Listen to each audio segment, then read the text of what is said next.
بسم الله الرحمن الرحيم.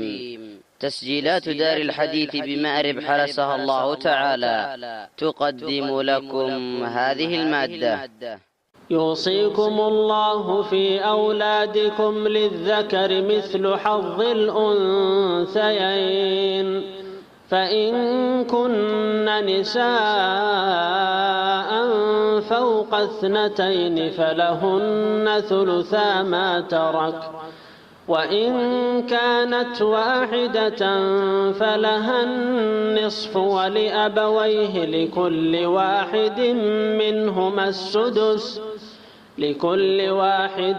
منهما السدس مما ترك إن كان له ولد. فإن لم يكن له ولد وورثه أبواه فلأمه الثلث، فإن كان له إخوة فلأمه السدس من بعد وصية يوصي بها أو دين. آباؤكم وأبناؤكم لا تدرون أيهم أقرب لكم نفعا، فريضة من الله، إن الله كان عليما حكيما. ولكم نصف ما ترك أزواجكم إن لم يكن لهن ولد، فإن كان لهن ولد فلكم الربع مما تركن من بعد وصية يوصين بها أو دين. ولهن الربع مما تركتم إن لم يكن لكم ولد، فإن كان لكم ولد فلهن الثمن مما تركتم من بعد وصية توصون بها أو دين. وإن كان رجل يورث كلالة أو امرأة وله أخ أو أخت فلكل واحد منهما السدس، فإن كانوا أكثر من ذلك فهم شركاء في الثلث من بعد وصية يوصى بها أو دين غير مضار، وصية من الله والله عليم حليم. تلك حدود الله، ومن يطع الله ورسوله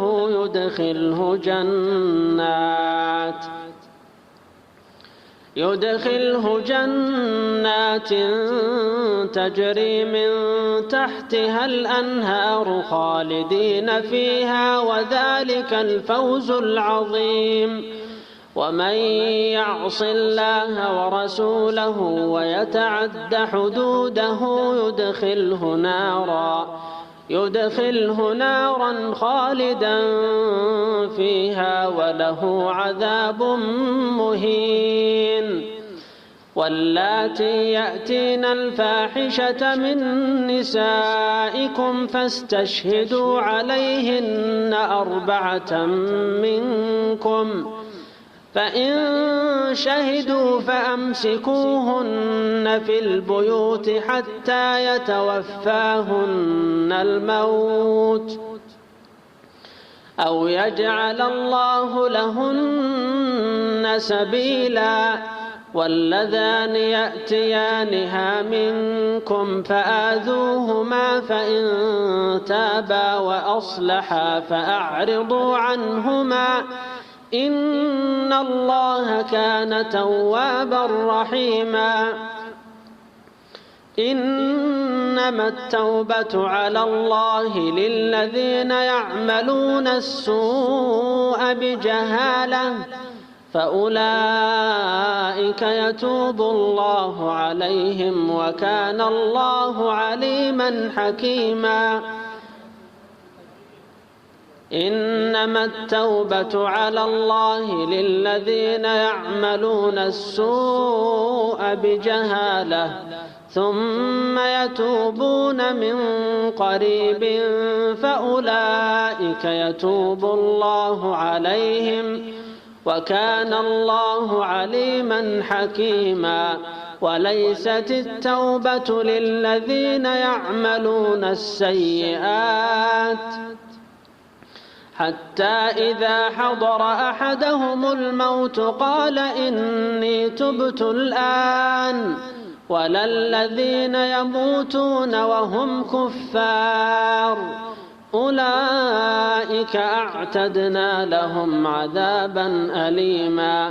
يا أيها الذين آمنوا لا يحل لكم أن ترثوا النساء كرها ولا تعضلوهن لتذهبوا ببعض ما آتيتموهن إلا أن يأتين بفاحشة مبينة وعاشروهن بالمعروف فإن كرهتموهن فعسى أن تكرهوا شيئا ويجعل الله فيه خيرا كثيرا. بسم الله